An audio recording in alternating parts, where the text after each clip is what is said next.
اللهم ألف بين قلوبنا، اللهم وحد صفنا واجمع كلمتنا، اللهم وثق رابطتنا وأدم الدم واهدنا سبلنا، اللهم اشرح صدورنا بفيض الإيمان بك وجميل التوكل عليك، وأحينا اللهم بمعرفتك وأمتنا على الشهادة في سبيلك، إنك نعم المولى ونعم النصير. اللهم انصر من نصر الدين واخذل من خذل الدين، وآخر دعوانا أن الحمد لله رب العالمين. نظرة إلى القدر وإلى الإيمان بالقدر، وكيف وجهنا القرآن إلى رؤية القدر بعين الإيمان. تحدث الأحداث المؤسفة المصائب الكبرى فيضطرب قلب الإنسان ويشوش فكر الإنسان وتدمع عينه، ونجد بعض الاعتراضات على القدر والعياذ بالله. فاجعة في الشمال السوري والجنوب التركي، آلاف من الناس تحت الأنقاض، أسر كاملة ماتت في لحظة واحدة، معذبون تحت الأنقاض أحياء أيام لا أحد يستطيع أن يصل إليه. فتتعالى الأصوات، يرفع الناس أيديهم إلى السماء فيدعون الله ولا يجدون إجابة شافية لصدورهم. حتى بعض الناس البعيدة بآلاف الكيلومترات عن هذا الحدث أصاب قلوبهم الاضطراب والخوف والقلق والتوتر والشك للأسف. ولكن حينما تقرأ القرآن وتقرأ قصة من قصص الأنبياء، وهو نبي الله أيوب، تجد أنه حدث له مثل ما حدث. رجل مؤمن بالله، نبي من أنبياء الله، اختاره الله واصطفاه الله، فيفقد ماله وأهله وبيته وصحته في لحظة واحدة. أي ابتلاء هذا؟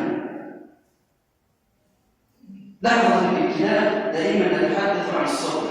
الإنسان يقع في ضغط وفي شدة ويتعرض لموقف صعب. هناك عبارة مشهورة على ألسنة الناس يقولون: يا صبر أيوب. أي أن هذا الذي ينبغي أن يفعله الإنسان لحظة البلاء، أن يتصف بما اتصف به أيوب ويتأدب مثلما تأدب أيوب. 18 سنة وهو نبي مرسل من الله مؤيد من السماء، يضعف جسده ويمرض، ولما يدعي دعاء فيه أدب: ربي أن مسني الضر. أي ابتلاء بعد هذا، وأي ولد مثل هذا الأدب، ولم يقل رب اصرف عني هذا الضر، ولماذا قال هذا الضر، وأين أنت يا الله، وماذا فعلت لأستحق هذا العقاب؟ ولكن قال: ربي مسني الضر وأنت أرحم الراحمين. يا الله على هذا أدب جميل. ثم تذهب لقراءة ما وراء الأقدار. أراد الله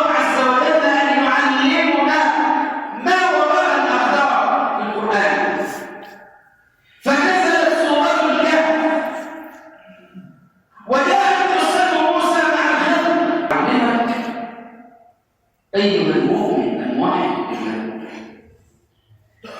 أن كل الأقدار خير، وأنه يجب عليك أن تؤمن إيمانا يقينيا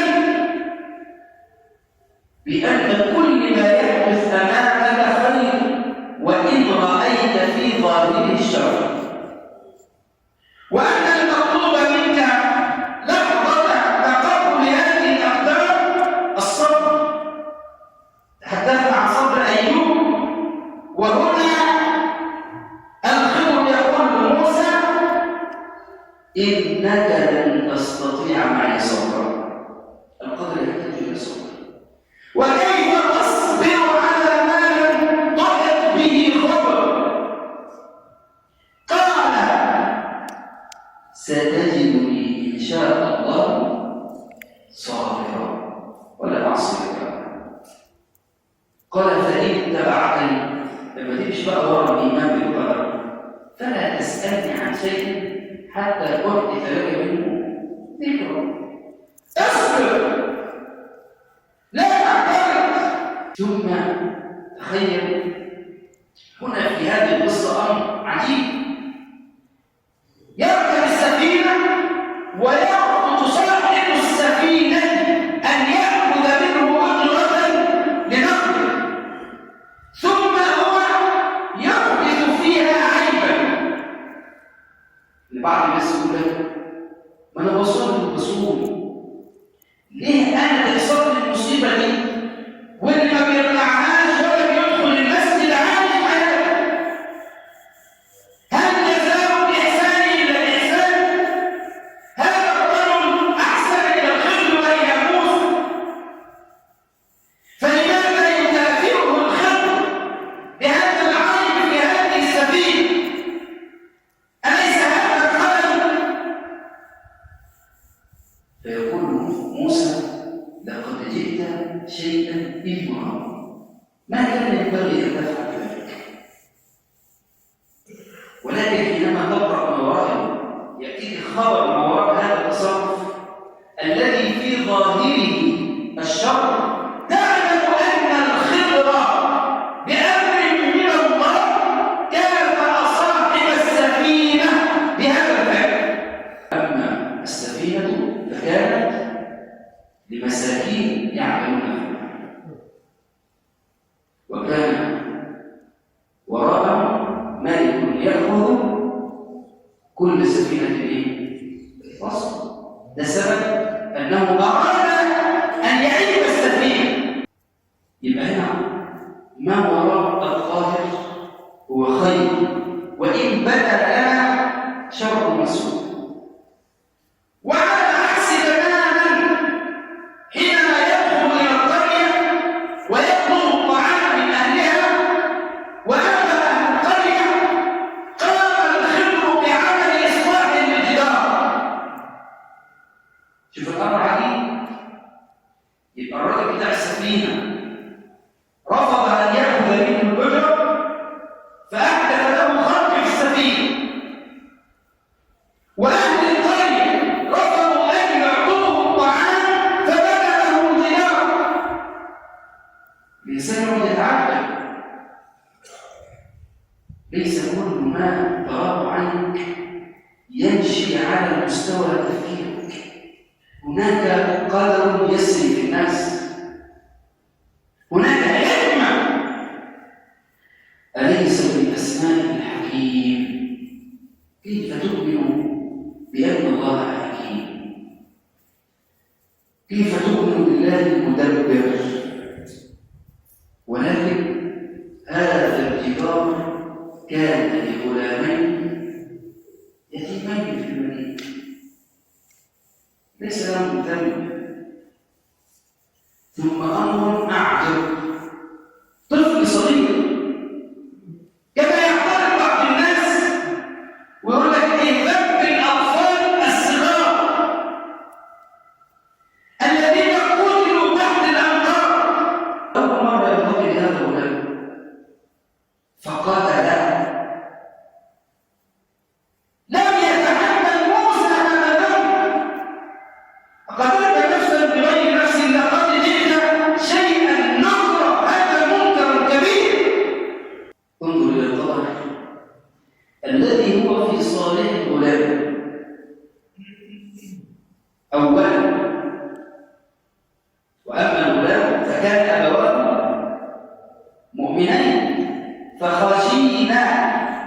يرهقهما طغيانا وكفرا. طب ازاي في صالح الغلام؟ ما هو لو كبر هذا الغلام كان سيصبح كافرا عاقا بوالديه. يبقى لو كان في هذا السن هذا خير له ام شر؟ انظر الى الحكمه الالهيه لوالدي الغلام. وفي حد ابنه هيموت وقلبه هيبقى سعيد مبسوط. موت الابناء يعصم القلوب عصرا. شوف ربنا يقول ايه؟ فاراد ربك ان يبدلهما خيرا منه زكاه واقرب رحما. ما رحمك يا الله. انه الرحمن الرحيم الحكيم سبحانه وتعالى. ولذلك قال عن ايوب وآتيناه اهله ومثلهم معه رحمه من عندنا. الله عز وجل رحيم حكيم سبحانه وتعالى. ولكن مشكله بعض الناس كما قال الله ومن الناس من يعبد الله على حرف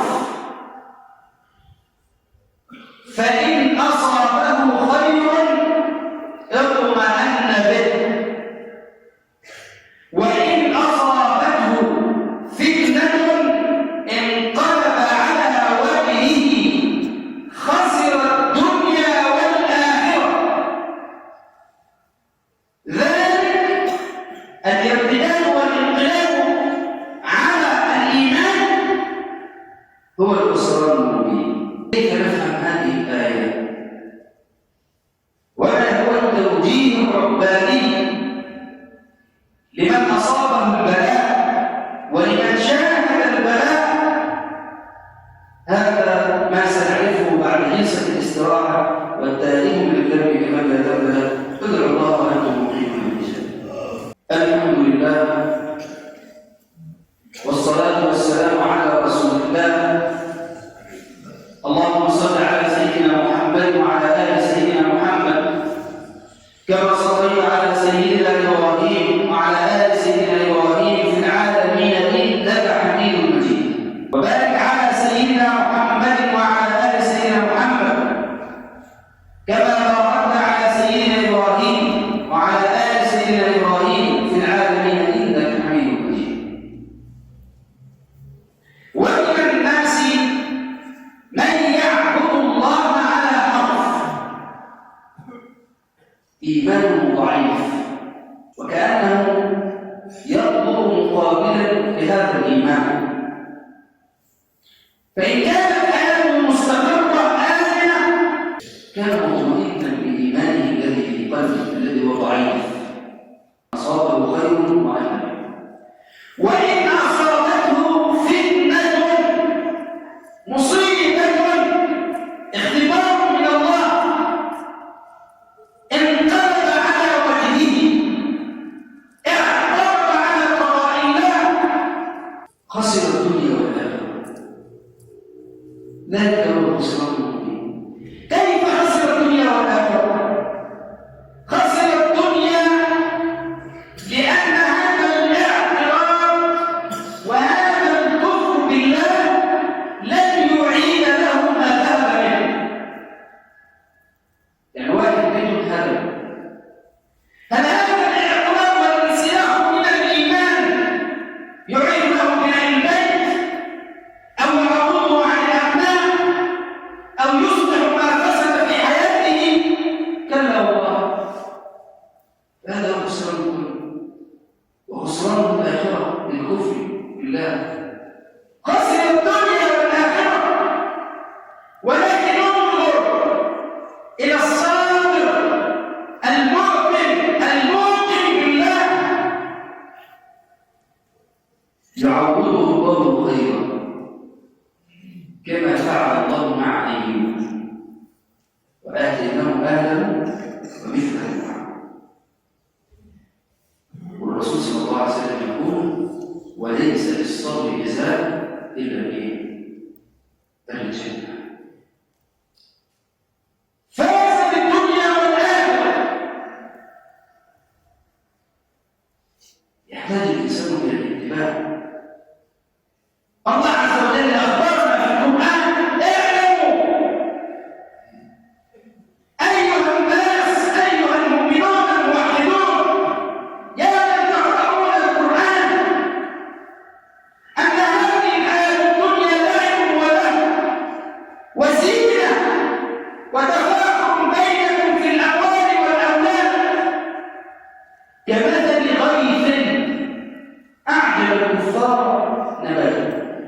ثم يهيج فتراه مصفرا ثم يكون حطاما.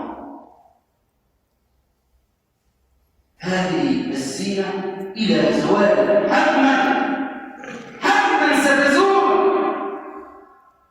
فلنجعلها تزول ونحن مؤمنون بالله.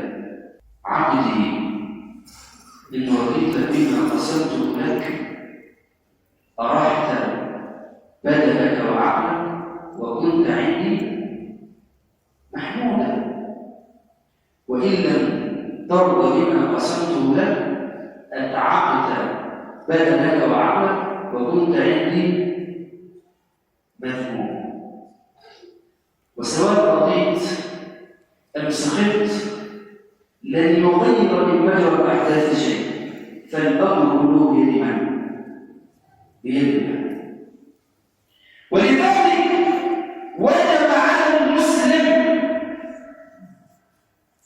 إذا كان في البلاء الصبر الإيمان، فهذه هبة من الله ثمنها الجنة. ألا إن سلعة الله غالية، ألا إن سلعة الله هي الجنة.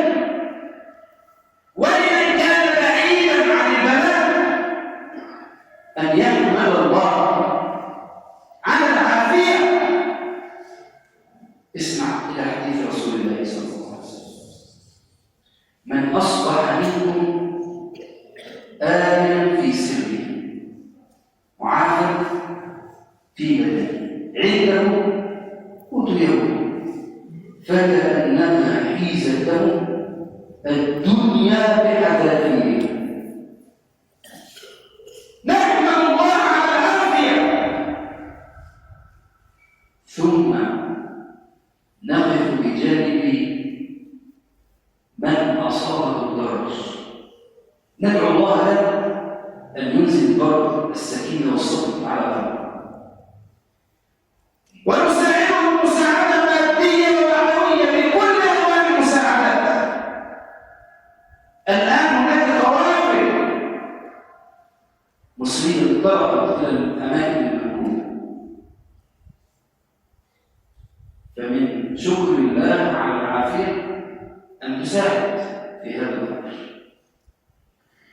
دعو الله أن يصبر قلب أم فقدت أبنائها وأبناء فقدوا أهلهم ومصابين إصابات خطيرة يعني تصعب عليهم حياتهم، ثم تتعظ بما حدث. نسأل الله أن يتقبل موتاهم. اللهم تقبل موتاهم في الشهداء، اللهم تقبل موتاهم في الشهداء. اللهم اشف جرحاهم، اللهم اشف جرحاهم. اللهم أنزل على قلوبهم سكينة وصبرا، واملأ قلوبهم أمنا وأمانا وإيمانا ويقينا وتوكلا. اللهم ارزقهم عن هذا الجنة، اللهم اغفر لهم ذنبهم، اللهم أطعم جائعا واكس عالي، اللهم اشف بريئا.